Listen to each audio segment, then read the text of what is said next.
You are about to undertake a 2-hour experience of eye-opening, mind-expanding, revealing common sense discussion for the common sense citizen. Strap yourself in, put your trays in the upright position, remove dentures and loose jewelry, get comfortable, take a deep breath, and come along for the ride. It is time for the Joe Mangiacotti Show on Powerhouse Station WCRN 830, and our affiliates, and streaming on the TuneIn app. It's Joe time, baby.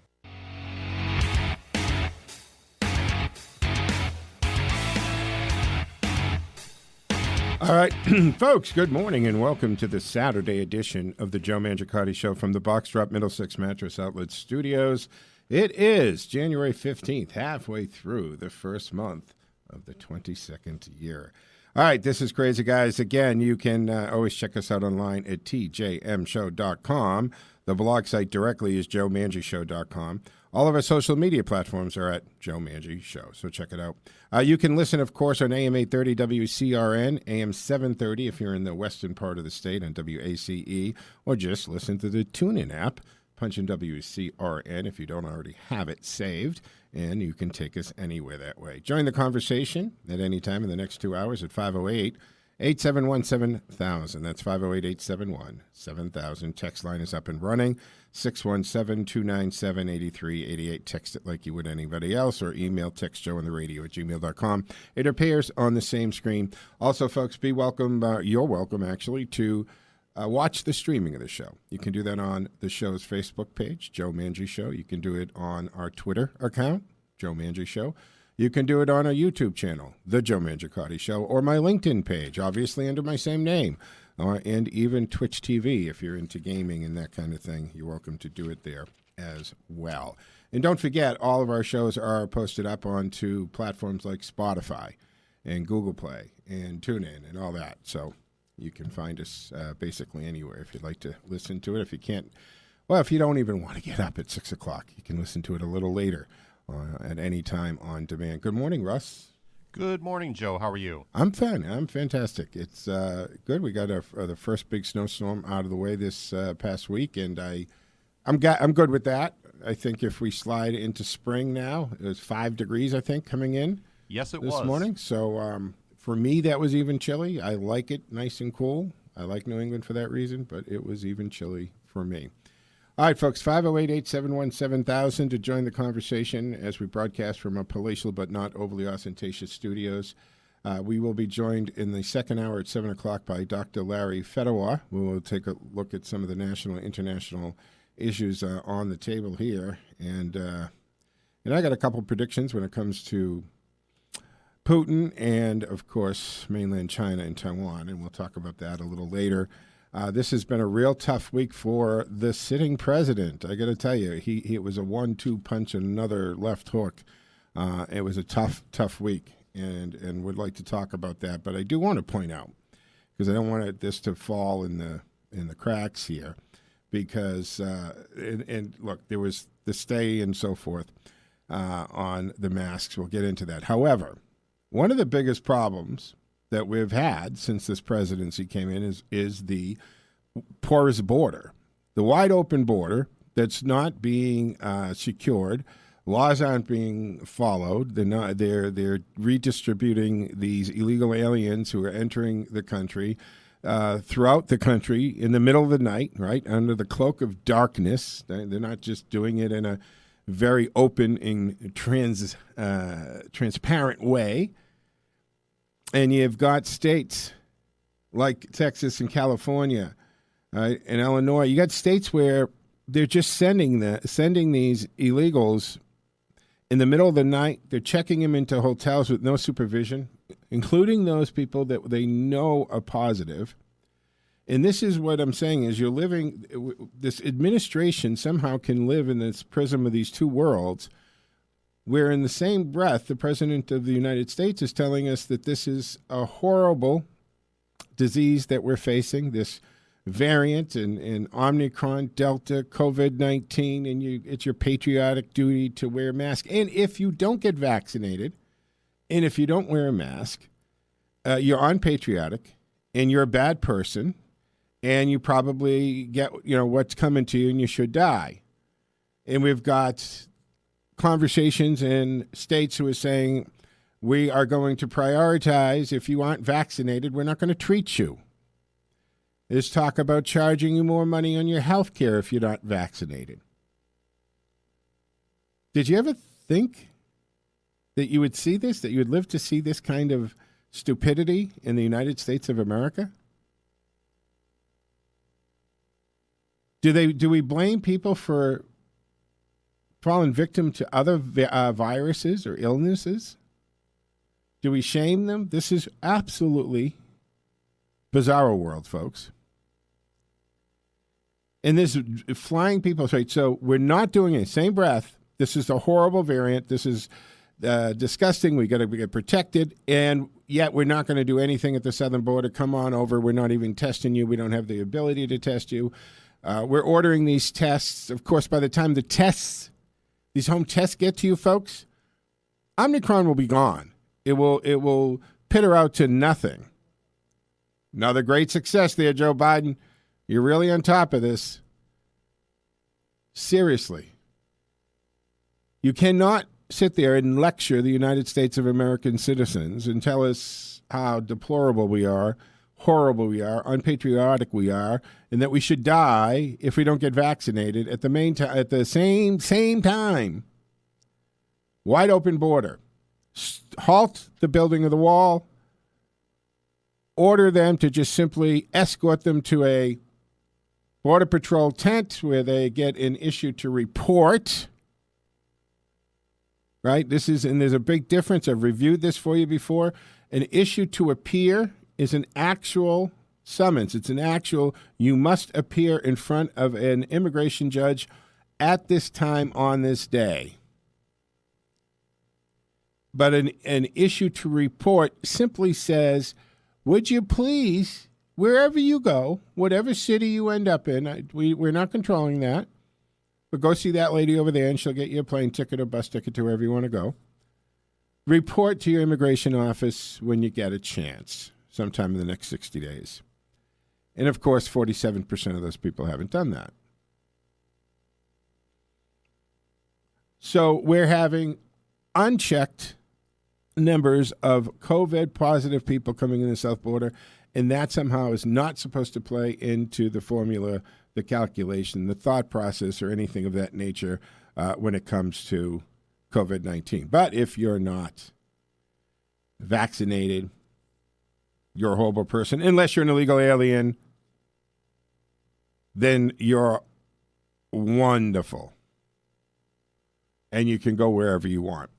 So Republicans in the state of Pennsylvania, and one of the ways they're addressing this, and Governor Ron DeSantis is absolutely doing things as well that you've heard about. But I wanted to make sure that you knew that Republicans in Pennsylvania state, they plan to draft a bill that would relocate these illegal migrants, aliens, entering the state on the Biden administration-sponsored flights back to the president's home state of Delaware.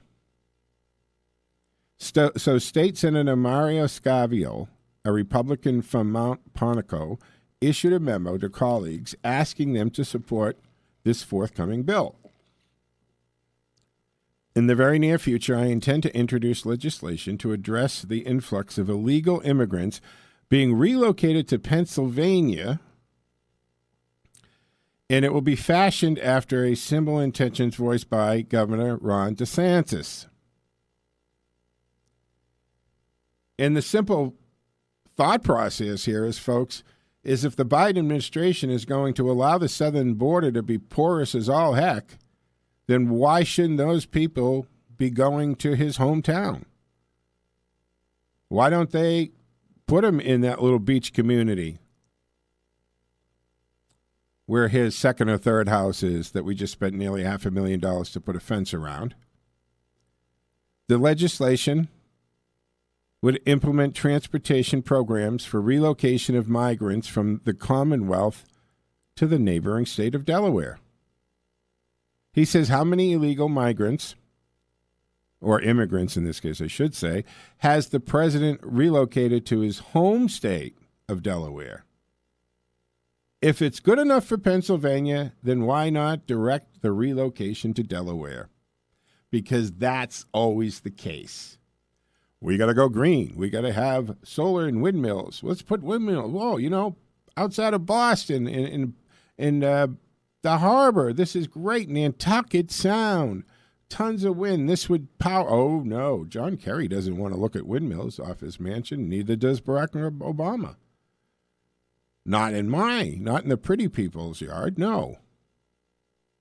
This bill would also prohibit state contracts from being issued to any federal contractors working to assist the Biden administration relocation efforts. Ron DeSantis did the same thing with Florida vendors.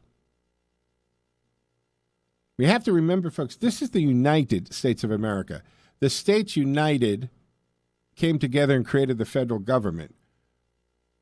That's the way it is. It didn't come down all from high here, from the federal government telling us that you're going to be a state. In this new voter bill that they want is actually transferring the power of controlling voting in your state to the federal government. That should scare the bejesus out of you folks. Absolutely should be scaring you. So good on this politician from Pennsylvania. Good on Governor Ron DeSantis and any other governor who's going to fight back. Because first of all, it shouldn't be happening. But it is happening. And you've got the NGOs, and this is, God, I don't know how long ago before this was even an issue, I broke this down for you, telling you that all of this stimulus money way back that was being created by the Democrats, even under the Trump administration, was to fluff up these NGOs because they were anticipating a porous border, opening those borders up, and they wanted these, whether it was Catholic Charities or whatever other NGO out there, to be ready to receive all of these illegals in mostly red states so they can at least turn them purple, if not blue. 508-871-7000 to join the conversation. The Joe Mangiacotti Show from the Boxtrop Middlesex Mattress Outlet Studios. If you're listening to us and you're streaming, you're outside of Massachusetts, we love to hear calls from far, far away. But for right now, let's go to the phones in. Mark in Worcester has been waiting patiently. Good morning, Mark. Thanks for joining us. You look marvelous. You look marvelous as well. I just turned on the TV, the TV news, Boston. You got to take anything out of Boston media with a grain of salt. That's putting it mildly. But anyways, they announced that UMass Amherst. Apparently, you can't be a student there or be on a staff there wearing the paper mask, the press, the blue press fiber mask. Yeah. They want you to wear an N95 or a KN95 before you can go onto the premises. Now, and those are so easy to get, Mark, right? You can just stop at any convenience store. They're like as rare as pink flamingos around here. Now, what they don't tell you is that the N95 and KN95 the ones that function properly are manufactured by 3M Corporation, Minnesota Mining and Manufacturing. Many of the KN95s and 95s that you see around are Chinese knockoffs. Now, the problem with the Chinese knockoffs is that what they don't tell you is that when they're subjected to laboratory testing, they don't function within their design parameters. In other words, they don't. That's a fancy way of saying the bleeping things don't work. The 3M KN95s and N95s do function properly, but they don't tell you that. Okay, so if you moving forward, if you work at UMass Amherst or you're a student there and they require you to have an N95 or a KN95, make sure it's a 3M KN95 or 95, or that probably doesn't function. So good luck trying to find one. Good luck. Don't you think it's time, folks, that we just say knock it off. We know the masks don't work, right? These are airborne things. These cloth masks that you had us wearing, people were using handkerchiefs, and they were, I mean, remember back when this started, there was people cutting bleach bottles, washing them out, and taping them to their face. There was just the stupidest stuff that was happening. And it's really, at this point, are masks worth it? Are they're causing, we know, and finally, the mainstream media and doctors are being allowed to say what doctors have been saying all along, but they were then kicked off of social media or big tech censored them, that they really don't work. And, of course, Fauci's lied about masks a good four times. And the thing about it is they just don't work, folks, okay? Give it up. The damage that's being done, you've got 6-7-year-olds breathing and snotting and sneezing into these masks all day. They expect people to wear masks while they're cycling or jogging. It's common sense has left the friggin' building, people. Oh, is Mark gone? Okay. All right, 508-871-7000 to join the conversation. It's again 508-871-7000. So anyway, we've got this politician down here, and he's saying, hey, Pennsylvania, we're going to follow in line with this. Meanwhile, folks, and we see this stupidity of DAs across the country in different communities, blue states, blue cities, Soros-backed DAs. Got to hand it to him. This guy, he said, I'm going to stop buying governors and senators and presidents. I can destroy this country by backing all of these left-wing, out of control, out of just touch, clueless DAs who aren't going to, well, they're not going to do their job. Because let's make it clear, when you're elected, you want to run for that job. That job is to enforce the laws that are there, folks. That's your job. It's not to change the law. We have a branch of government whose job it is to change the laws, and that is the legislative branch. Goes to the executive branch, whether it's federal or state, and they sign it into law or veto it or desk veto it. It doesn't matter. The point is, that's who does it. It's not in your purview as a district attorney to change the laws or decide which laws you'll enforce. As a matter of fact, traditionally, DAs were elected on those that promised to enforce the laws on the book swiftly and with the maximum the law is allowed to keep law and order in your community. And now we have these jamokes who are getting elected, backed by Soros's various funds, and then they change it. We got the New York DA who announces, you're not going to be charged. You can knock all this down. We even got criminals, an arsonist who set a house on fire where he lived, but his girlfriend and family in the house. He's out on the street, and he's taken to social media to say, this is crazy. Good for me, but I shouldn't be out. And you're telling all the criminals there are no consequences, so now they're saying, hey, anybody can do this now. Do you understand how dangerous this is? These people have got to be taken out of office. They're derelict in their duties. This New York DA is absolutely off his rocker. He's insane. And then he says, I don't understand the pushback. I don't understand why people don't see the world the way I see it.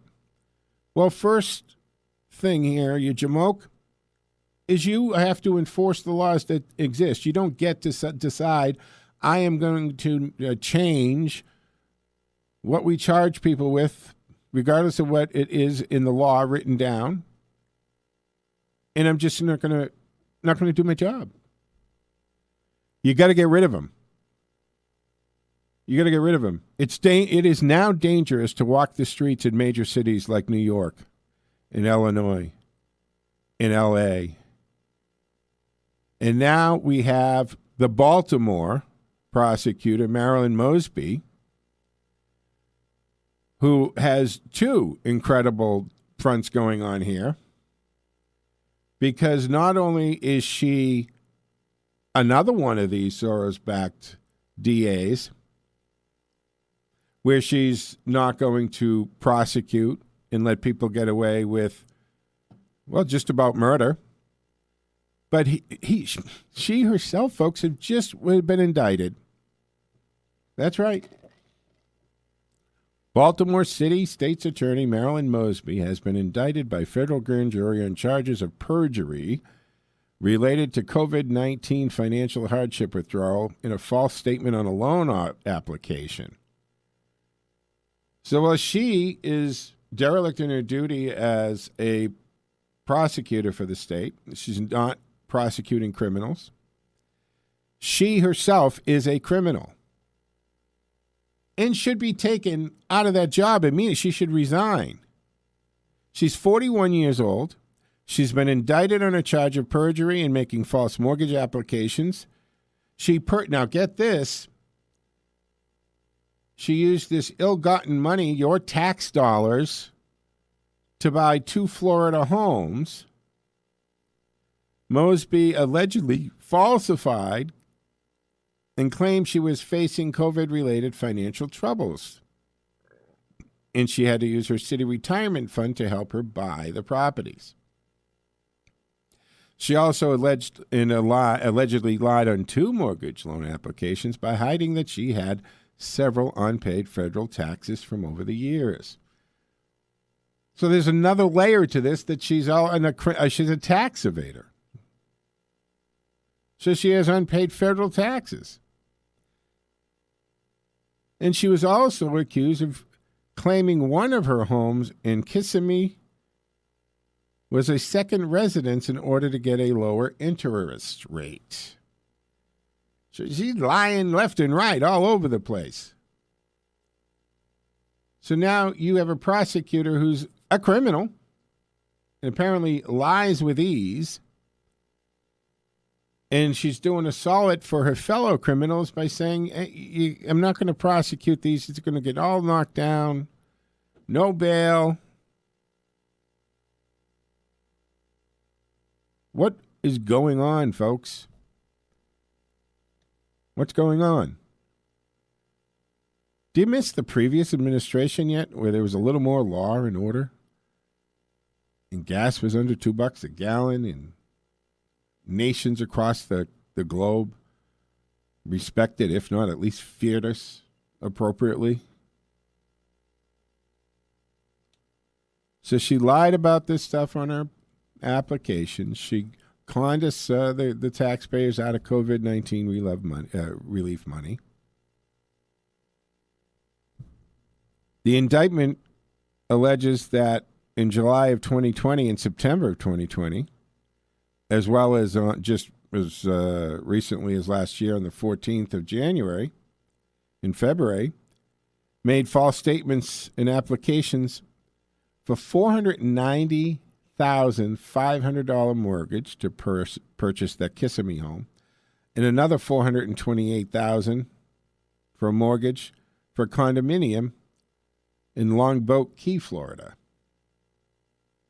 The indictments allege that by falsely executing a second home rider, Mosby could obtain a lower interest rate.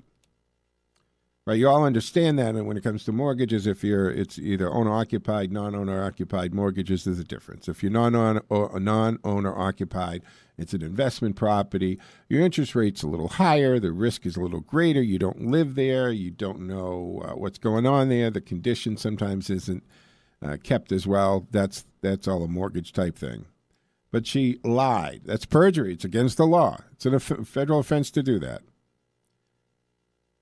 So she's done this, and she's supposed to be the person responsible for prosecuting criminals. Unbelievable, folks. Crazy.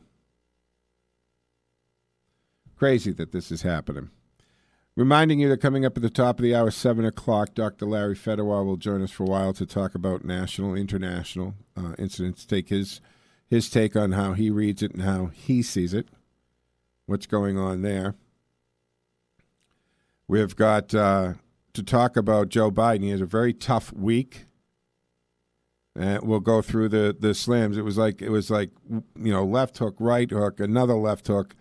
The guys had a bad week. Harris' team looks to have a course change to reset their political prospects. She's having a hard time. Even out of the New York Times coming heir apparent or afterthought, the frustrations of Kamala Harris. All right, so there's a lot of problems going on between these two and who's going to be in the ticket. I think things will look very different after midterms here.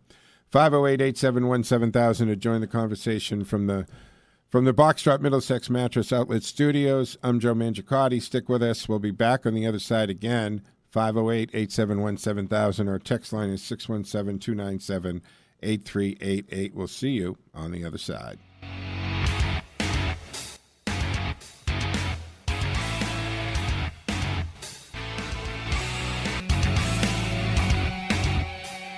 All right, folks, welcome back to the second half of the first hour of the Saturday edition of the Joe Mangiacotti Show from the Boxtrot Middlesex Mattress Outlet Studios. I'm Joe Mangiacotti. You can join the conversation at 508-871-7000.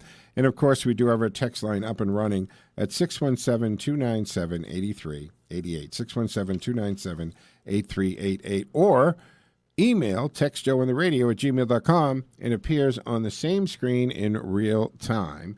And we'll try to work it in. As far as that request for playing that, maybe we can do that tomorrow. Your texter, you know what I'm talking about. We got a request to play a speech. It's not at my fingertips, but maybe we can set it up for tomorrow morning. Coming in at 7 o'clock, Dr. Larry Fedor joins us. He does that usually this time a month, second. This is technically the third because of the first and all, but he'll join us, and we'll talk a little bit about, I think, national, because I'm telling you that we're going to see action movement from Putin, I think, before the end of February, and definitely mainland China a move on to Taiwan immediately after the Olympics, provided nothing blows up beforehand. Again, 508-871-7000 to join the conversation. Let's go to the phones. Ken in Bolton. Good morning, Ken. Thanks for holding on, man. You look marvelous. Same to you, Joe, and good morning again, Patriots. It being a Patriot game day, and what a week for Patriots. Wow. Yeah. Our opponents are falling on their face, and our allies... wait a minute. What's going on with the Are they playing in Foxborough? No. It's in Buffalo. Buffalo? 8:15 tonight. All right. Well, Russ, you run the board for them, don't you? Yes, I do. And Ken is correct. It's 8:15 kickoff, and they are playing in Buffalo. Okay. 4-degree weather. Yeah, that's fine for them, right? Right. I mean, the Patriots, right? The Buffalo Bills too. I mean, I get there are a few teams that can play in cold weather. You know, it's when you get the southern, right? The southern teams, and you throw them into 4-degree weather and some snow. That's fun to watch. Yeah. So, all right, yeah. What's you said 8:15? 8:15. The pregame is 5 o'clock this afternoon for those who are interested, and 8:15 is the kickoff. Okay. If that's your thing, folks, there you go. You got your Saturday night all mapped out for yourself. Mine's all set, believe me. Yours is all set. Yeah, but you're one of the few people that are, on the clock. You actually get paid for watching the game. I'm not complaining, Joe, believe it's great. me. It's great. What's happening, Ken? Well, you mentioned what I texted this morning, and let me tell you, I take it you haven't heard the speech. Oh, is that you who texted this? Okay. Yeah. I didn't catch it was you. So you text, let me just pull it up.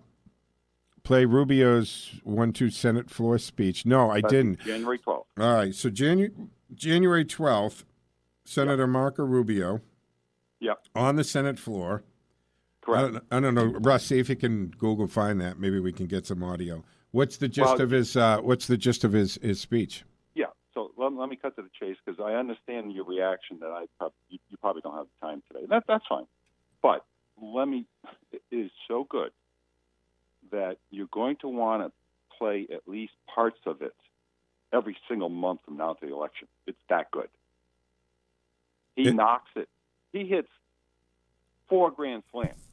All I'm right. not exaggerating. It's that good. All right. Well, share. I mean, does he talk about the border? Does he talk about what's he hitting?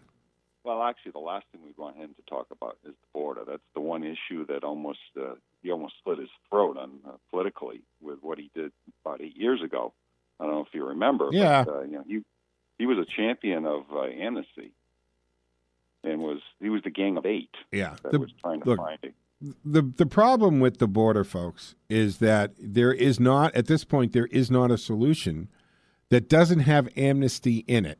But it has to be a piece of it, because you cannot seal the border and you're never going to get it by anybody, get it by the House, get it by the Senate. There has to be some amnesty in there. But the problem is, right, and the Republicans fall for this all the time, is they agree to amnesty and the Democrats promise that they're going to build the wall or do something else. Of course, that never happens. So it's Lucy in the football every time, right? And the Republicans are Charlie Brown. They fall for it all the time. But if we're going to have a comprehensive border, first of all, if we had just done nothing, Donald Trump had the most secure border in decades, and it was still on its way to becoming the most secure border ever, because the wall would have been completed. And this Jamoke office stops it on day one. Costs $5 million a day to taxpayers not to build the wall, folks, to let that material rot out there. And illegal immigrants are walking around the gate. It's like watching one of those old Western movies where they have the big gate and the cowboys leaning on it, and there's nothing on either side, right? They walk around it and the gate. It's the same principle. You can't put up millions and trillions of dollars of fence and then leave big gaps wide open. It's asinine. So, yes, there has to be, if we're going to reform immigration, folks, we have to do it all at once. We have to make a clear, easier path to citizenship, but that comes with background checks, right? And it comes with more than just are you a convicted murderer? No, who's coming? What are the reasons for they're coming? Right? And where are they going to stay? They shouldn't be able to come to the country and be an immediately burden, right? We should make it easy for them to apply for jobs. If they have jobs, we put them on a path to citizenship, but we have to grant some amnesty with this, but only if the border gets secure. We already taken over 1 million people legally, Ken, a year. No other country does that. Nobody even comes close to that. And now we have over 2 million illegally entering, and then we have the getaways. But what is he getting back to Rubio's speech? Give me 2 or 3 of the big topics that he's hitting. It's primarily about our trick, that being teleprompter reader-in-chief speech in Georgia on Tuesday. He just cuts it to shreds. It's not only effective, it's hilarious. And don't you think that, I'm sorry, I know the media is downplaying it, the mainstream media is downplaying the fact that Stacey Abrams snubbed him on that, but that's huge. Yes. That's huge, Absolutely. folks. Okay? Because first of all, isn't this the woman who still considers herself the winner of the governor's race? Yeah. But if you're on the left, on that issue. If you're on the left, it's okay to say that it was there was funny business in the election. I really won that election, right? You got Congressman Clay. He didn't show up to 2 presidential inaugurations because he said there was funny business in it. But that's okay. There's something to that. But if you are on the right, if you're a Republican and you say there was something fishy about that, you are a nut. You're anti-American. You're a terrorist. You're a conspiracy theorist. You're a horrible person if you question that. But people like Stacey Abrams, a hero, because she still thinks she's the governor of Georgia. And how about that stunt that he played early on in this issue when he brought it up in May because Georgia had just passed the reforms, and they're complaining that you can't even give them water; they're going to starve. It's like, that really kind of pissed me off, folks. In the way the left came, and Joe Biden, who, as sitting president of the United States of America, should have a better briefing than just reading headlines from social media. what that reform said is no political operatives can go into the voting line without even giving water. So in other words, you can go down there and pass out as much water as you want, but you can't have the political T-shirt on. You can't have the hat. You can't be holding the banner. In other words, you can't put undue political what they call campaigning or balloting pressure by wearing any of the candidates' stuff. So all they said is not that you can't give out water. You cannot give out water when you're clearly an operative for a candidate. So if you want to give you're welcome to do that, but you just have to have normal clothes on, and you can't be carrying a banner or wearing a pin, which is in complete keeping in with the whole thing about not being able to have those things within so many hundred feet of the polling place, right? You go down to polling place, and you got people holding signs. Where are they? They're on the street and the sidewalk at the entrance to the school parking lot. They're 300 feet away from the entrance to the polling place. Everybody gets that. We've always done that. All this law said is you can't be the person with all the political garb on passing the water out because now you're within the 300 feet of the polling place.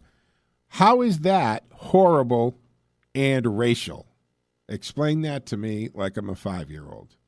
But Joe, all he's doing, this is the same stunt he played as a vice president. Remember, right before the 2012 election, he claimed that Romney's going to put you all in chains.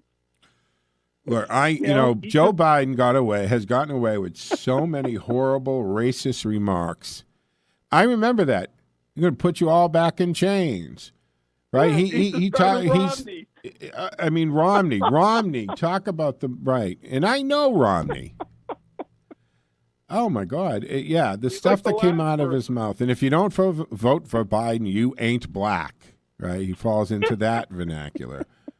What he said about the 7-Eleven store. You can't go in the 7-Eleven without the Indian accent, right? What about the busing back in the 70s, his regulation? He didn't want his kids going to school in a jungle. That's okay to say, though. Everybody forgets this.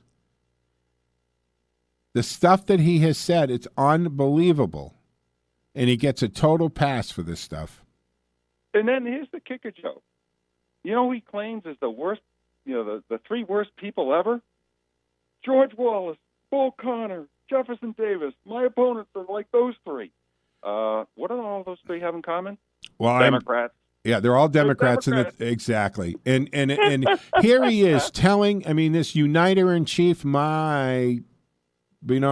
because this guy is doing nothing but tearing us apart. If you don't agree with him, and if you don't follow his unconstitutional orders, and if you don't buy into the bogus science and the rhetoric that he's giving out, then you're a horrible person. You're a Nazi. You're a racist. You're a bigot. This is what he's saying. This is horrible. Horrible. And here's the thing, Joe. The tone that he uses, he sounds like a mafia thug. Oh, not a president. God. I've said this in the past to folks is if you have an opportunity to, because in today's technology, you can watch newscasts and talk shows from Australia, New Zealand, from all over the planet if you want to. And if you have friends, and I have friends in Cape Town, in France, Germany, Japan, right? You talk to these people. Biden, he's embarrassing to the country. All right, don't think that for a moment that this whole thing that we heard during the campaign that he was going to bring back, dignity and normalcy and an adult in the room. He's viewed as just an incompetent, degenerating person out of touch who just is not in control, and that's the scariest thing. The rest of the world outside of the United States, well, inside the United States too, I think, but outside the United States, he's viewed as someone who's just not in control of the government in the country, but he's not in control of his own faculties. And that's why you've got Putin ready to make a move, and why Absolutely. China has no qualms about being, the unification of mainland and Taiwan again. They After have the no Olympics, qualms. of course. Say again? After the Olympics. Yes, So that will let's happen hope. right after the Olympics, but I think Putin will make a move before the end of February, if it even goes that long. We do remember what Putin did after his Olympics. Yeah, he invaded. He's I mean, Ukraine. basically, look, Joe Biden hasn't been right on foreign policy, as it was said in the book, right? That book for 40 years. Why all of a sudden? This is a guy who has been run for president a couple times before, but got knocked out of the whole race because of his plagiarism. Right? He steals speeches. He steals ideas. He misremembers history in a big way. Right? When he starts talking about stuff, you're like, what is he talking about? And that didn't happen. Right? The other day, he slipped in Georgia. What was that little slip in the first time I got arrested? Right? Because he already went through that, where he said he got arrested and all this, and it was a lie. Good. I don't know. Yeah, he had never marched in the civil rights movement. I don't know. Maybe the 24 ticket should be Corn Pop and Buttigieg or something. Where is Corn Pop these days? Maybe he can do a better job. Now, have you caught the polls in important demographics? Yeah, the polls, folks. The polls are really. They're tankering, right? First of all, Kamala has the lowest polls in the history of vice president poll keeping. By the way, it's horrible, right? But actually, she's now matching him. He's just come down to her. Oh, has he? Well, look, Yeah. I mean, they're just they're in the tank. They're in the tank. There's three key demographics: independents, Hispanics, and the young voters. All three categories, his approval ratings are under 30%, in the 20s. This has never been seen before. Yeah, Never. and when the Democratic Party starts to lose the Hispanics and the black vote, which they are doing in droves, and that's one of the things that really helped Donald Trump way back in 2016. By the way, is the Democrats were shocked at the support that he received from the Latino community and the Hispanic community. And by the way, we're no longer, not that I ever did, but Latinx is no longer okay to use because the Latino community came out and said, stop using that. We don't like it. The white liberals always are trying to stick their nose in their guilt. They're always trying to fix things and tell the blacks and Latinos what they need and what they should do. And I'm glad that the Latino community stood up and say, knock it off with that Latinx stuff. What the heck does that even mean? Right? Remember that the Latinx, we got the memo a couple of weeks ago. Stop using that. Good. Stop using that. So some of the headlines, I mean, the stuff that's coming out, right? Harris team looks to change course to reset her political prospects. The New York Times, heir apparent or afterthought, the frustrations of a Kamala Harris. From the New York Times again, same one. The Post, Harris team looks to change the course to reset her political prospects. She has the blunder with this in this another interview, right, on MSNBC. Yeah. What was that thing about? What are you going to do? Well, what we're going to do is what we've been doing every day, and it's time to do what we do every day. Just one more deer in the headlights. And I'm like, she sounds like that, like your kid when they didn't do their homework or didn't read the book or do, you know what I'm saying? They're bluffing their way through. Or when you go to a sales presentation and the person didn't really do the present, like they're flubbering through it. They're flubbering through it. Then you've got the hits that the administration is taking, right? Supreme Court blocks Biden's virus mandate for the large employers. They keep it going with the federal money people, but that's kind of falls it. Then, of course, Manchin and Sinema, right? They put another nail in there because Sinema rejects changing the filibuster, right? Just setting back Biden's whole thing, whole hopes of getting this done. And then Stacey Abrams to skip Biden's voting rights speech in Georgia. She did that. This has been a tough week. From the Daily Mail, Kamala Harris is considering more TV interviews. with her new team of aides, right? Hoping it will help resuscitate Democrats' faith in her after a series of low polls and blunders. But, Joe, I'm guessing who her new aides are.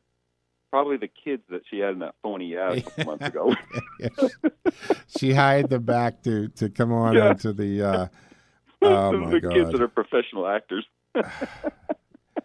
You know, and the other thing, Biden administration planning list, and look at this. This is going to be concerning. I'll talk with Dr. Fedor about this more in an hour or two, but the Biden administration is planning on list of employees seeking religious vaccination exemptions. This is from the Washington Times. At least 7 other federal agencies are apparently setting up similar personal religious information databases, according to an analyst at the Heritage Foundation. And it says Biden administration planning a list of employees seeking religious vaccinations and exemptions. So what they're going to do is, if you seek your exemption based on religious reasons, you're going to get put into a database. And look, when you're in a database, you're in a database forever. It never goes away. And, you know, what government started doing databases and collecting lists of everybody that disagreed with them? Can we say Germany, 1930s? Yeah, I know there's 2 parts to this story. That is extremely ugly. You know, your first reaction is, well, this is, I guess, is an easy way to prune the, bloated federal government. But on the flip side is what's going to be left of who is employed is nothing but wacko leftists. Oh, on okay. As far as the mandate stuff goes, yes, because all you're going to have is just the only people who are going to be federally employed will be the sheep. Right. Yeah. Exactly. Got it.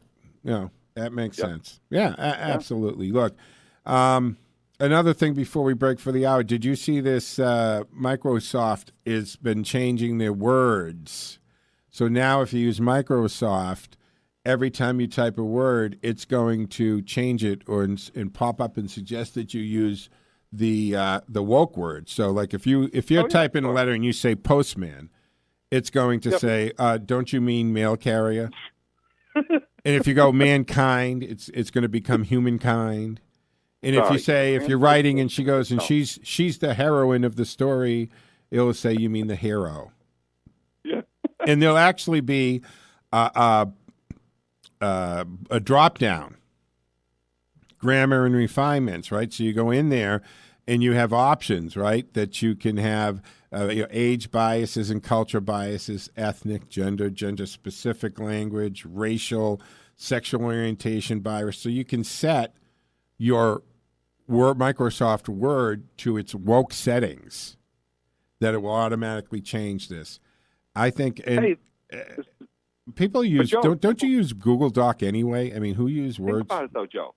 There's a simple solution. Some company's going to come along and have an add-on to a Microsoft product to just wipe that stuff out. Yeah. Like, I don't want the woke version. Or just start using Google Docs. Yeah, use something else. Yeah. Well, no, you don't want Google either. Google's bad, too. Google's bad, too. But DuckDuckGo. I mean, that's the problem is all of this technology is run by whack job left people, right? That you Not can't. entirely. No, We're that's making true. headway there. Well, yeah, but on some of the social media platforms, that is. Yeah. Yeah. Yeah, we're making headway. You kidding me? Trump's going to make a ton of money with his new social media starting on the 21st of February. Good. Maybe he can make up some of the $1 billion he lost from becoming president. Absolutely. Because everything got boycotted. You know, that's the thing that always cracks me up with them. They go after the kids and everything. And I'm sorry, you cannot compare Hunter Biden, a crack junkie, to the Trump children, who are all well-educated, spoken, well-behaved international business people who were doing it for decades before Dad went into politics. You know what I'm saying? So they've had these international relationships, and they're based on good business. They're not based on who their daddy was in the sense that I can get you government favors and we can get you most favored, status. We can get you tons of American tax dollars. No, this is the corruption in the Biden regime is just largely untouched by both the media looking into it and certainly the DOJ or any of the other law enforcement agencies who won't touch it. And one of the things that illustrates that is a story about when they raided Giuliani's place, right? And they went in there and they're taking all these computers, and Giuliani says, "Don't you want those towers over there, right? Don't you want these?" "Okay, yeah. What are they?" "They're Hunter Biden's laptop." Nope, we don't want them. Don't want them. We're not touching those. What does that tell you, man? Hey, how's the time? 30 seconds. All right, we got 30 seconds. Ken, I'm going to have to hold you there. We're going to take a break at the top of the hour. Come back in hour 2 with Dr. Larry Fedor will join us, and we'll fix all the ills of the world at that time, folks. 508-871-7000 to join the conversation. Don't forget our text line at 617-297-8388. Joe Mangiacotti from the Box Drop Middlesex Mattress Outlet Studios. Stick with us, folks. All right, folks, welcome back to the second hour of the Saturday edition of the Joe Mangiacotti Show from the Box Drop Middlesex Mattress Outlet Studios. I'm Joe Mangiacotti. You can join the conversation at 508-871-7000. 508-871-7000. Our text line is up and running at 617-297-8388, 617-297-8388, or email text Joe on the radio at gmail.com. It appears on the same screen in real time. Don't forget, we're live streaming on the TuneIn app as well as streaming on Facebook and Twitter and on my LinkedIn page and YouTube channel and even Twitch TV. All of it there. As promised, Dr. Larry Fedor joined us, so let me invite into the conversation. Dr. Larry, good morning, sir. You look marvelous. Well, I feel marvelous. Good. It's great to start off the year 2022 feeling marvelous, healthy, wealthy, and wise. And the horses are good? Yes. Nice. We're getting more and more action on that front. So it's all good. You still got the interns or whatever you call them, right? The ranch hands to come down and study, right? Isn't that a program for them? Yeah, we have it's a sort of a staff internship, and very interesting. We're finding I'm meeting the new generation on their own terms. Nice. We have to do that, right? I mean, look, I was at a board meeting Thursday afternoon. I'm at this board meeting, and one of the things we were talking about is, the clients that are dealing, they're in their 50s and 60s, right? They still use fax machines, and they're typing out checks and stuff on old typewriters. And, if they're under 45, say under 35 even, right, everything is digitally, and that we need to start looking at changing, how things are done, because this particular board I'm dealing with, we deal with a lot of lawyers. And, the younger lawyers, everything is text and emails, and it's quickly done. It's all the technology that's happening. And you got to kind of, us older people have to get with it a little bit. Boy, that can be disconcerting. You say, well, if you look up this idea or this person or this program or something, you'll find this, and then they tap up their on their little handheld thing, and while you're asking the question, they're looking up the answer, and by the time you get the question completed, they've actually got the whole thing right there on their on their little handheld, and you're standing there saying, "Geez, I hope I made the right." Dr. Larry, all you have to do is listen to our vice president, and when you need to know where that restaurant is, you do Google. Just do Google, right? Well, that's what the president said. Just Google. Where do I find the nearest Google? He lost his train of thought, but the point is, Google it, man. Just Google it, and you'll be fine. So, all right, folks, 508-871-7000 if you want to join the conversation. On the phone with me is Dr. Larry Fedor. Dr. Larry can be heard doing the Wednesday nights, doing your own podcast called the something hour, the Resistance Hour? The Resistance Hour. All right, and of course, you're still can be found at drlarryonline.com. So if you want to go check them out there, that's fine. So look, Joe Biden's had a real tough week here, right? And I want to first let's talk about the tough week that the president had and what it means, how this plays into it. And then we'll get into some of the international issues that we have looming over us here, Dr. Larry. But one of the things that I mean, there are multiple things that happen, but one of the things that he's dealing with, of course, is you've got Joe Manchin and Senator Sinema kind of putting the final nail in the coffin on this filibuster issue. Because, he lost the Build Back Better, right? They stopped that. They killed the bill and saved America on that front. And that's just not, folks, that is not a catchy it is a catchy slogan, but it's so important because what was in that bill was horrible. And the left always has this thing, Dr. Larry, right? These huge Green New Deal, socialist, progressive, hire a bunch of IRS agents and be able to go into your bank account, and every transaction from $600 on is going to be looked at and reported immediately, and you have absolutely no privacy at all, and they can do this without any probable cause and warrants to look into your bank accounts. All this is going to happen, but they don't want you to know any of this. They throw on a cool name that they think people are going to want and literally use the words, as Nancy Pelosi does and others, you have to pass the bill to find out what's in it. Our founding fathers are rolling in their graves saying, no, you don't. We established this whole big thing called debate. And it has to be debated in the House and the Senate. It has to. No. That's not how it's supposed to work. And we're saved. So when I say kill the bill and save the country, that's not hyperbole. We're saving the country by killing that bill. And what did he do? He pivoted immediately to the most important thing. And what was that? Voter rights bill has to be passed now. What should we be more scared of? Build Back Better or this new voter right legislation they want to push through? Save democracy by destroying it. Perfect, right? You got to save it, you got to hurt it, I guess. It's just crazy. This voter right bill is in complete contradiction to the founding fathers in the way it is. It's very clear, right, that the voting, how you vote, when you vote, style you vote is to be determined by the state legislatures, the states who created the federal government, by the way, not the other way around. Exactly. But, of course, they don't care about the Constitution. They consider that a antiquated, dated perception of a bunch of starry-eyed, slave-owning idealists.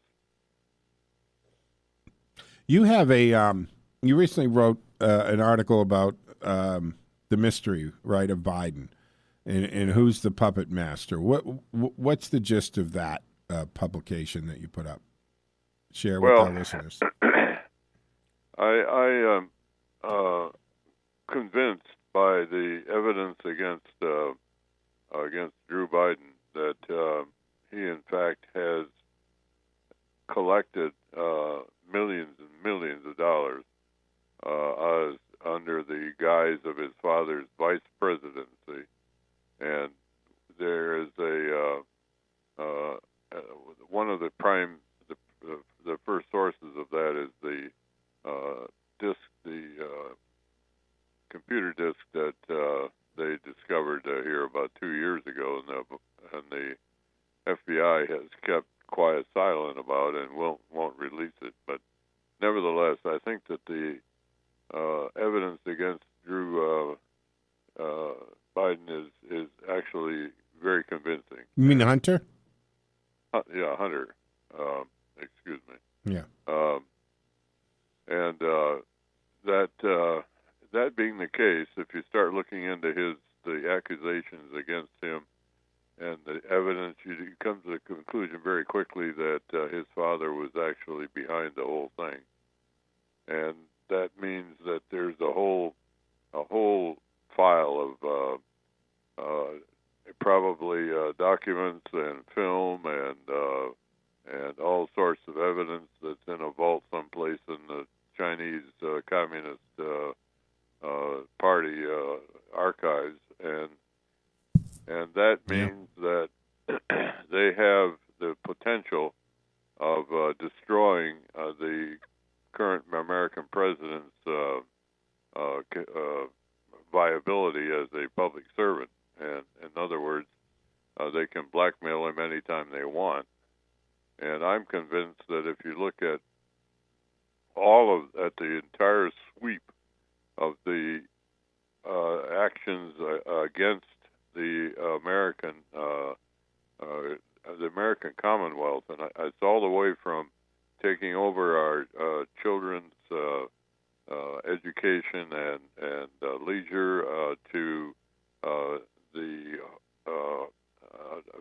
reduction of our military capability to our and all of the things in between. And how could one single group, no matter how intelligent they are, of a small staff in the White House, be able to conduct such a wide and huge type of assault against the American creed and code? I don't think that could be done by a few people in the White House. I think it would take a massive research and technological capability, and that's such as you would assume is the capability of the Chi-Coms. And therefore, they are in fact active all the way from the support of higher educational systems to the entire scope of American life, and that they are in fact somehow indirectly. Well, then the next step is look at the sweep, the enormous sweep of negative actions on the part of the executive that have occurred in this past year, and I don't have to go through that whole list. I just think that it takes more than a few people in the White House to be able to accomplish such a tremendous devastation and assault against America. Well, we've kind of therefore it comes from China. We've talked about this, Dr. Larry, right? That this whole it doesn't feel.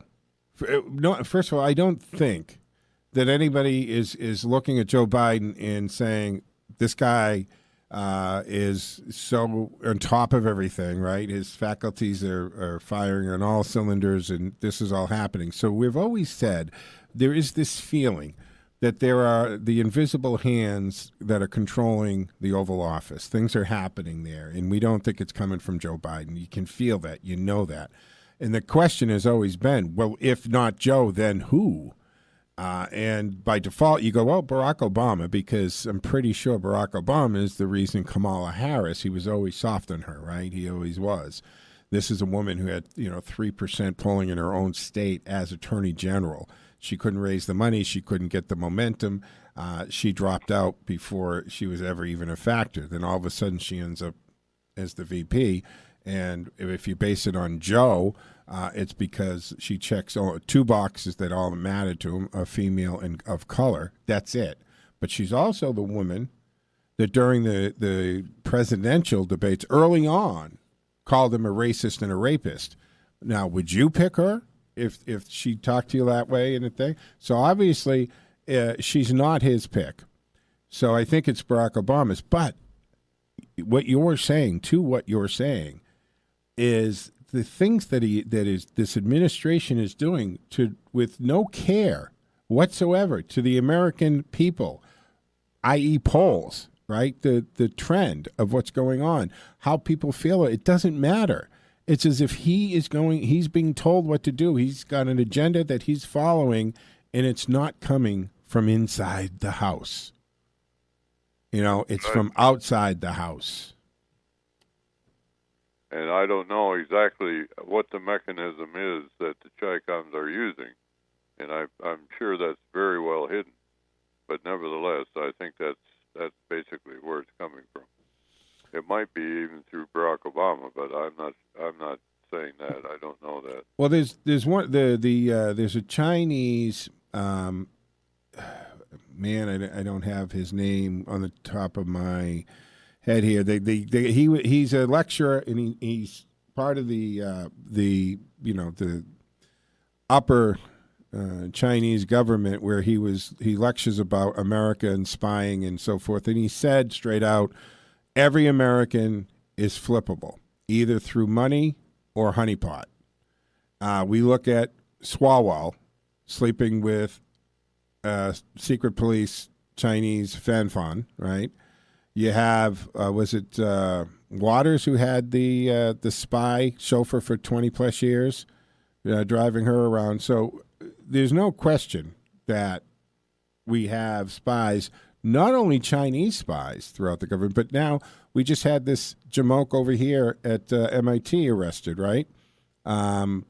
Because they have all of these professors, right? The CHICOM has gotten in to American universities with what? Money. The guy arrested here in Boston received $1.5 million to set up a lab in Wuhan, and then he got what, $50,000 a month, and he wasn't even reporting that. So he lied on all the forms. He didn't report the money. And the article I read on it, we, the government, wanted to go after him for espionage, but they didn't think they could make that stick, so they got him on like 6 lesser charges, but serious charges nonetheless. So they've infiltrated our education systems, our research centers. They've got politicians that they're monitoring, and we know that they have leverage. And I get this pushback, Doctor. People say, "Oh, you conspiracy theorists." You don't think that Joe Biden's computers, by the way, and this is the other thing, folks, we're not talking about one. This guy has lost multiple computers. And they're out there and they've been downloaded. And if you don't think that what's on those computers are saved, like you said, not just in China's secret police or their intelligence agencies, but you don't think other intelligence agencies, North Korea, Germany, Russia, you don't think that they have some of this compromising stuff? So do we have a president that is compromised? And if we do, and I think we do, what do we do about it, man? Well, first of all, we have to get a power base in the federal government, and that would be in Congress. And then we do the same thing to Biden that they did. We did with Trump, and you start off on an impeachment investigation. So when the Republicans hopefully take control of the House in 2022, or in 2023 technically, then they'll be able to place Republican congressmen and senators, hopefully Senate too, in charge of these committees. Now, we saw something happen in this last year or so, Dr. Larry, that we've never seen before, and that's the Democrats dictate to the Republicans who will be on the committees. Now, you're the minority party, that's fine, but you still have members on the Judicial Committee, right, or these oversight committees. And it is the leadership of the Republican or the minority party that decides who sits on the committees. But for the first time ever, the majority party, i.e. Democrats in this case, have dictated to the Republicans who's allowed to sit on the committee. How did that happen? Where did this come from? But the point is, once they're in charge, then you're going to see the same committees that have been refusing to look at things or giving us a sleight of hand in doing what they're doing with the January 6th while ignoring so many other things they should be paying attention to. Now we can take a look at this, right? And when you have people like Jim Jordan who's asked, hey, when the Republicans have the House, do you want to be Speaker? And I love his answer because he's like, let McCarthy have that. I want to be the chairman of the Judicial Committee because that's the committee that has the power for investigation and the tools, right? They can do the subpoenas, and they can force testimony and force you to sit and then look into this. They can look into everything from the origin of the Chinese virus or the Wuhan virus to the Hunter Biden laptops to the money, the massive amounts of money that have been put into the Biden family, right? Usually through Hunter, but now we know from the emails and the documentations. And whatever happened to Tony Bobulinski? This guy was a treasure trove of information on the corruption in the Biden family, right? He put his family in hiding and protection before he came out to speak about it. And he said he met with Joe Biden. And Joe Biden said to him, plausible deniability, when he said, how do you get away from this if you ever run for office? 10% held for the big guy. He testified that that is the big guy. And we got a bank account that both Hayden and Joe are on, so they've commingled the funds. And then don't even get started, right? We haven't even talked about the massive money laundering and influence peddling under the guise of art. Yep. Has there ever been a corrupt presidency as corrupt as the Biden presidency? Well, there in the late 19th century there's some real contenders, but certainly not in modern times. I mean, it's crazy. The art, as far as the art thing, I just put a pin in it. I just want to say this, and we can put a pin in it and put it aside. First of all, art has always been the haven for money laundering because it's so subjective and nobody can really say it's worth it or what. And then the White House comes out to tell us nobody's going to know who the buyers are, and they think that's a good thing. And that's the part that makes me laugh, is you moron, that is not a good thing. This is the one time that transparency should be so important. Anybody who even considers buying a piece of artwork done by Hunter Biden, who they are, where their money is, and how much they're paying should all be up front, because you're saying not only are we going to run this purchase, money for influence, but we're going to make it secret on who buys it. That helps them, right? That absolutely helps them. That's so ridiculous. No, this is when we want to know who's buying it, what foreign entities are buying it, and why, and what's the connection, what are they going to get out of it? First of all, it's such poor timing. If Joe Biden had an ounce of integrity in his body, and obviously he hasn't, he would say, son, hold off. Hold off. Don't do that right now. Don't do that right now. Or he'd say, I want it transparent. Right? Whatever gallery wants to take it, they can have absolutely nothing to do with the United States government in any way, shape, or form other than paying their taxes. And everybody who attends the show or buys anything from you is published. And that's part of it. I'm sorry, you want to buy a Hunter Biden, you understand your name's in the Wall Street Journal or it's on a website. You can't shovel hundreds of thousands of dollars into the Biden family, crime family, and not be known who you are. Well, I can tell you there's another aspect of this that is really, really scaring me, and I think we're about to see it, and that is that we are. I'm very concerned that that two things are going to happen in the next 30 to 60 days, and that is, first of all, that the Russians are going to invade the Ukraine again, and secondly, that the Chicons are going to try to take over Taiwan.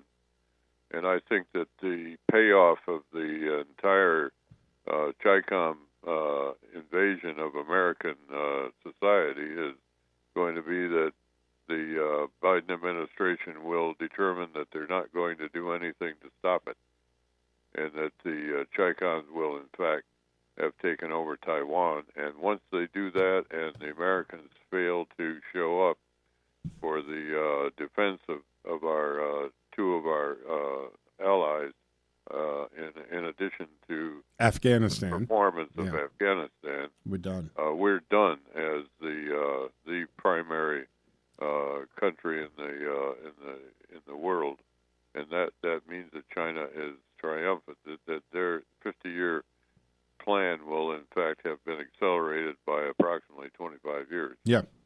That's what I'm worried about. And this is why we have so wrong. We have such the wrong person sitting in the Oval Office right now, because half of what's going on, more than half of what's going on right now, would not be happening if Donald Trump was still president. Fuel would still be at what it was. The border wall would be completed. Other nations would be afraid to tackle the United States because they don't have anything on Trump that they can control him with, like they can do here. And Trump would not. First of all, Afghanistan would not have been the failure it was, and Taiwan would continue to be our ally that we've been selling defensive technology and equipment to for just decades now. Hey, Dr. Larry, going to take a quick break. Hold on to it. Who's going to go to an Out with Joe here from the Joe Mangiacotti Show from the Boxtrop Middlesex Mattress Outlet Studios. Back on the other side with Dr. Larry Fedor. All right, folks, welcome back to the fourth and final segment of the Saturday edition of the Joe Mangiacotti Show from the Boxtrop Middlesex Mattress Outlet Studios. I'm Joe Mangiacotti as we broadcast from our palatial but not overly ostentatious studios high atop the Carberry Towers in Westborough, Massachusetts. 508-871-7000 to join the conversation. That's 508-871-7000. You can also text and join us in real time at 617-297-8388, 617-297-8388, or email textjoeintheradio@gmail.com. Online with me is Dr. Larry Fedor, and we're talking really about the global position. And I said the same thing this morning, Doctor, when we started out that, I think before the end of February, we will see action by Putin crossing over, and that immediately after the Olympics, if that doesn't blow up between now and then, they will take Taiwan and reunification, which has been the mantra of mainland China forever. It's never changed.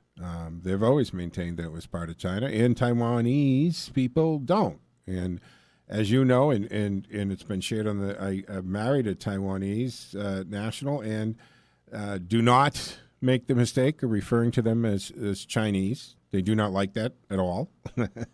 And even though I point out on the passport, it says, "Oh, right here, Taiwan, Republic of China." Yeah, you're going to sleep on the couch. It's not a good thing to do. They don't consider themselves China.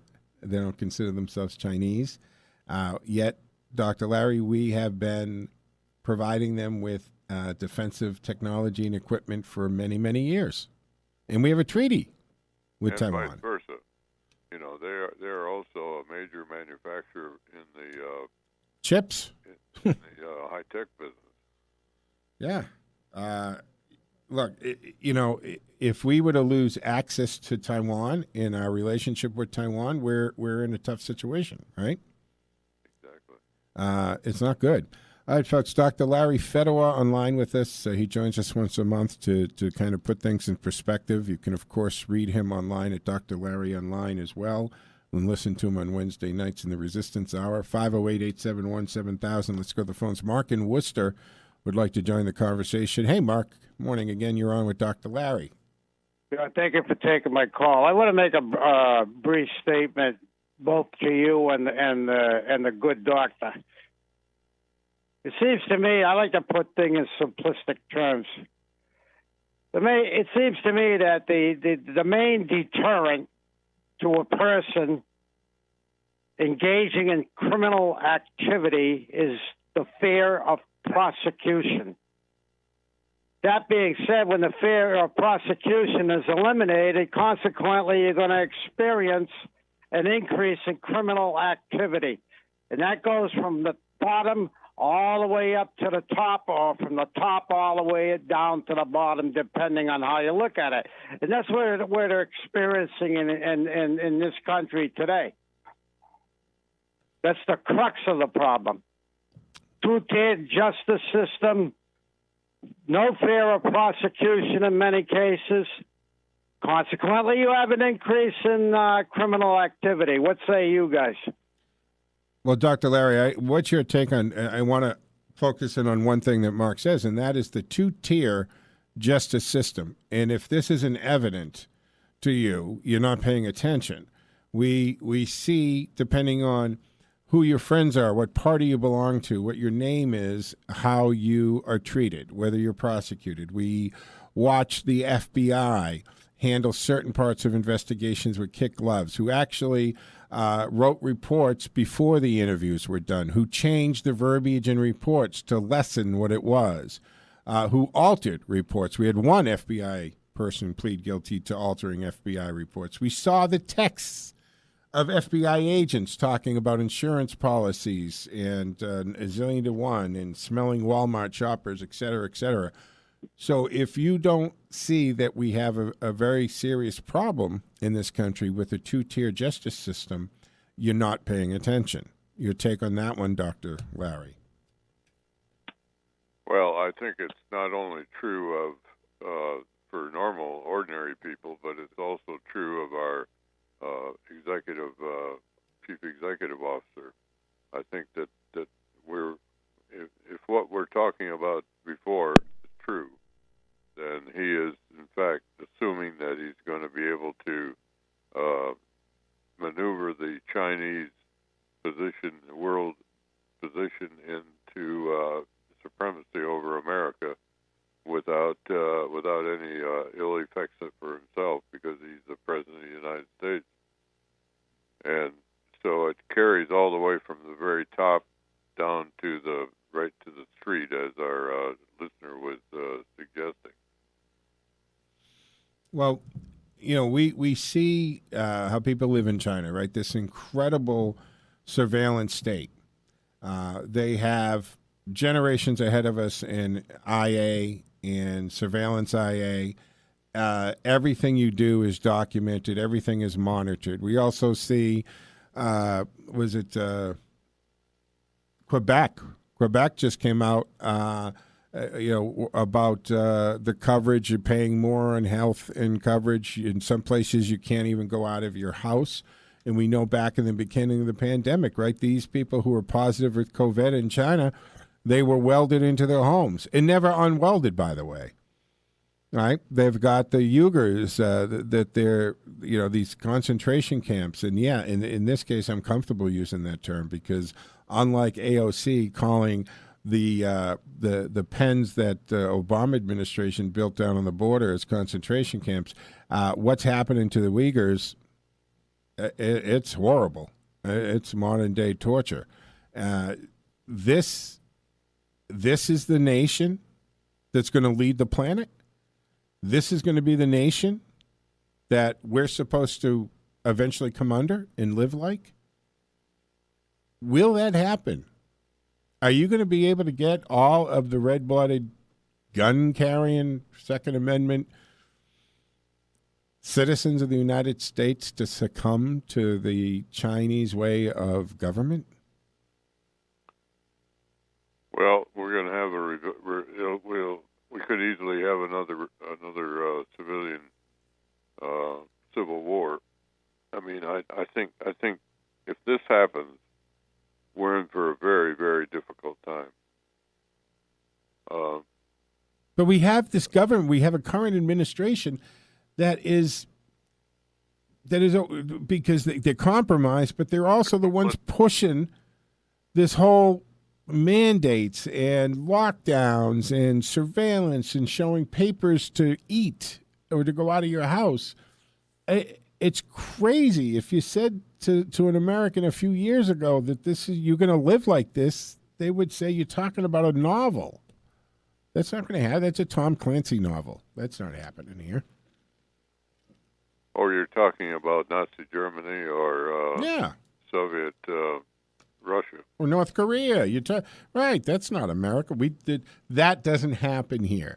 But we have this generation or two generations now who have totally seem not to have gotten those civic lessons on the Revolutionary War and the Constitution and the Declaration of Independence and our amendments and and they just they're getting their information through social media headlines and tweets, and they're taking statesman type advice from rappers and who's that Minaj there, whatever her name is. I mean, it's crazy, and they think this is legitimate stuff that they're listening to, and they have no clue.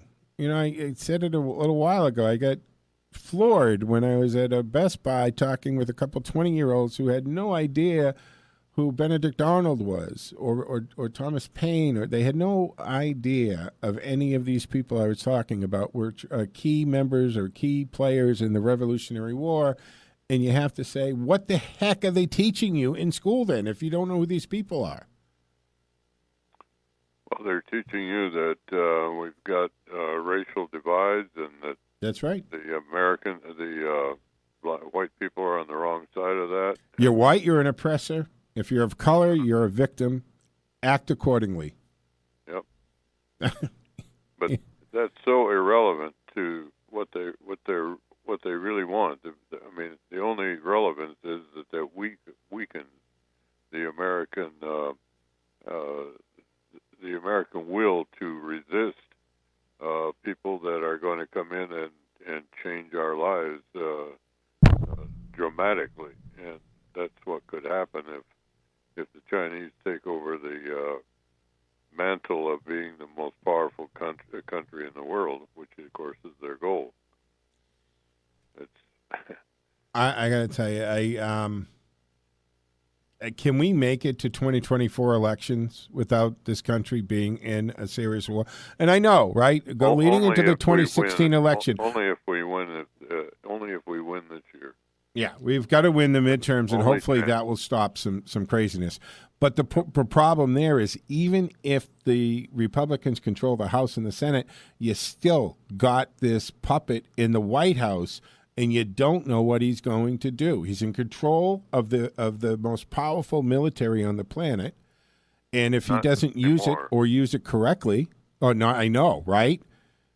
Right, there's a question right now. China has supersonic missiles, 7,000 miles a minute or something, that can travel the globe in no time flat and go absolutely anywhere on a dime. Yeah, things are scary because that power is supposed to be lying in the United States, folks. Yeah, and our people are studying woke. Yeah, and we got a military instead of trying to keep up with the technology war against China and Russia.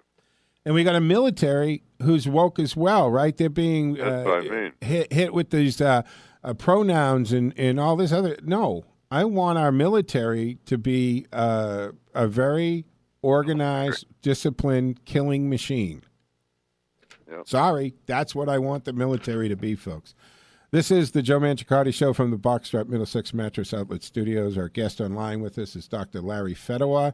You can check him out online at Dr. Larry, 508-871-7000. To join the conversation, let's go to Joanne in North Brookfield.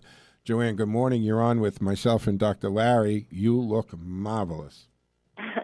Oh, good morning, Dr. Larry and Joe. Yes, I've been listening to your discussion, and it is so frightening, the situation that we find ourselves in. And the first thing, if we do get back the House, to impeach this guy. But then the thing that you just touched on is he's got control of the military, and I don't know how, but the Democrats put all these Democrat, socialist, woke generals in there.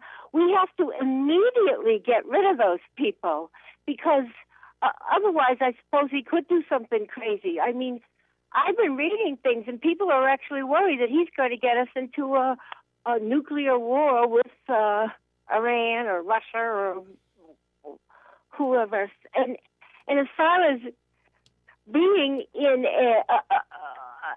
a real communist Nazi type government, you have to look no further than the poor patriots that have been rotting in jail with no bail for doing nothing except going into, this a total setup. And I don't understand why some constitutional lawyers on Yeah. helping these people. I'm with you on that, Joanne. Where is the outcry? Where are the lawyers? Where is the habeas corpus? Right? Yeah. Where are the motions? Right? Because we're being told that the deplorable conditions, and they're being beaten, and they're being held in solitary confinement, and they really don't have the charges. And now just the first hint of insurrection charges being dropped, but they were going after people who were just there. They had no intention of getting involved. They didn't get involved. They didn't breach anything. They didn't break anything. It's Jim and Mary Smith took the camper from Iowa and just went down for the rally, and all of a sudden, because the GPS in their phone, they're getting interviewed and harassed by the DOJ and the FBI. What the heck is going on? And then we've got this Ray Epps, right? Who's all over the place, who's seen whispering in people's ears and yelling that you got to get in there. Well, you got other guys who did get arrested yelling at the top of their lungs, this has got to be peaceful. Keep it peaceful. You can literally see the video of them saying that. That guy's arrested, but Ray Epps, who is this huge instigator and was on the FBI's top wanted list and identify him for 6 months. On July 1st, he was quietly removed from the FBI website, and they admit that they know who he is, but why isn't he charged? Who is he?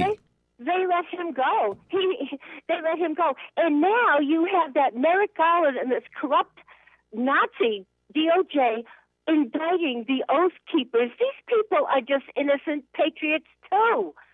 They've indicted them on sedition, which is really bad. I mean, I don't know.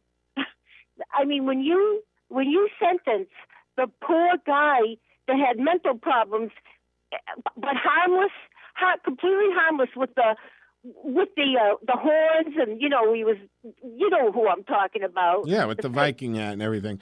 And what about Merrick Garland too? And Dr. Larry, where are you in this? Because now we find out that there's actually the letter going back to the school boards and so forth, asking for this letter to come forth so that they can then turn around and treat parents as domestic terrorists using the tagging system, and then set up a whole new division within the DOJ on domestic terrorists and the parents. Any parent who questions their child's education and the curriculum being taught is all of a sudden on the receiving end of a federal investigation into their lives.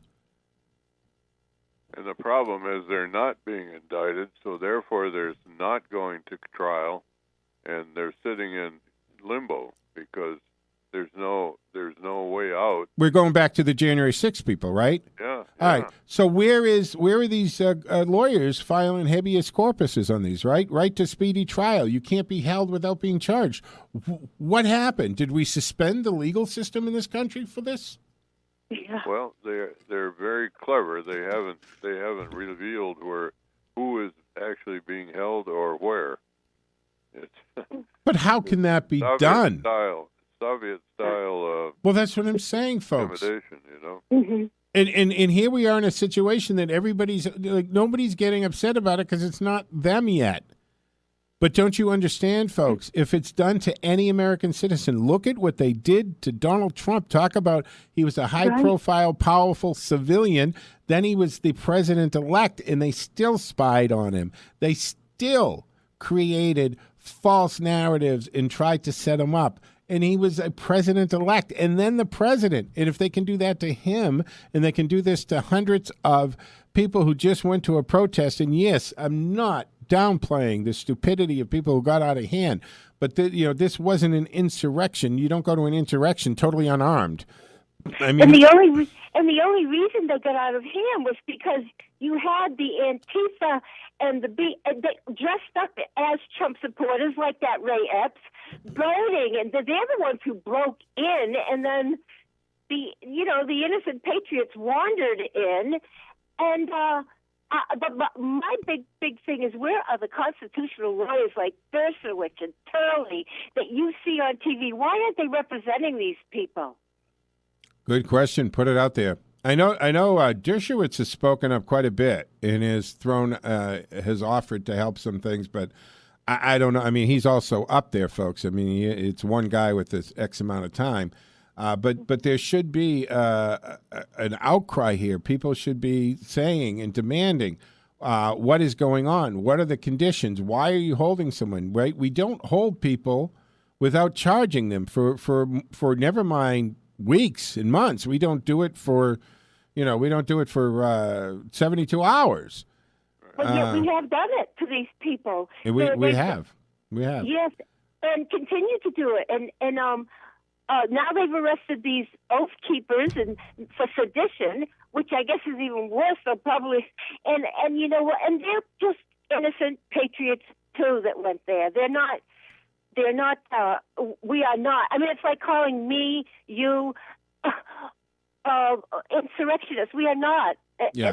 And it's just so frustrating. Yeah, absolutely. Joanne, thank you very much for the call. Always a great call. But Dr. Larry, we do have this problem with the people who have been arrested, right? 738 or something like that.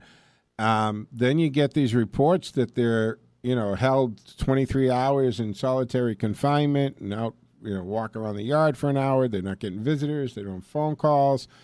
I mean, these people, they're not domestic terrorists, right? You look at this thing, and this is all in the backdrop of a year of absolute real riots, of burning courthouses and federal buildings, and burning those courthouses after locking, barricading in court offices and setting the building on fire, killing police officers, over 2,000 police officers injured, people killed. We got Officer Dorn executed, right? This, the mainstream media tells us, is mostly peaceful protests.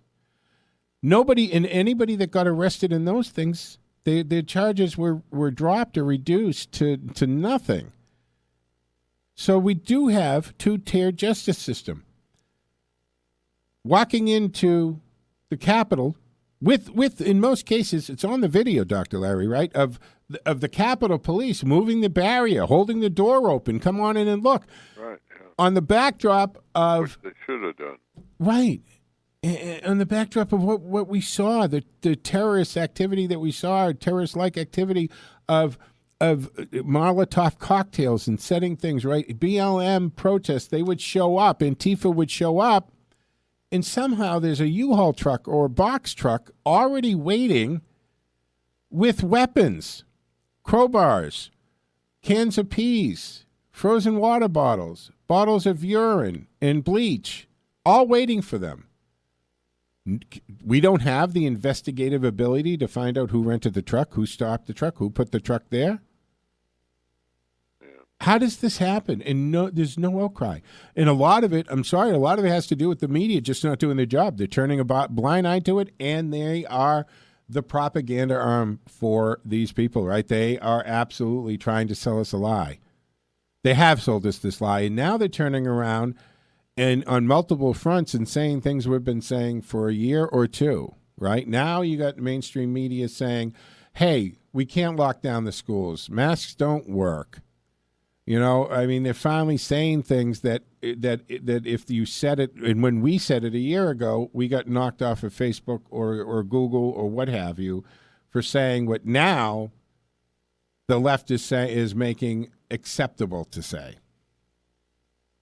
Well, we're getting close to the end of the program, and I'd like to make one more statement. Absolutely. The floor is yours, Dr. Larry.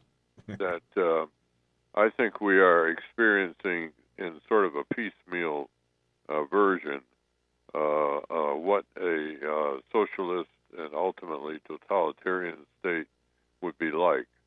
And what I'm basing my optimism on is that we are that this is now being understood, the downside of it and the sacrifice and the change is being understood by masses of Americans, and they don't like it, and they're now getting very, very ready to vote it all out of office, and that we have our major chance of surviving all of this intact is to and being wiser is to win the Congress in 2022 and begin to retrench and change back to our American way.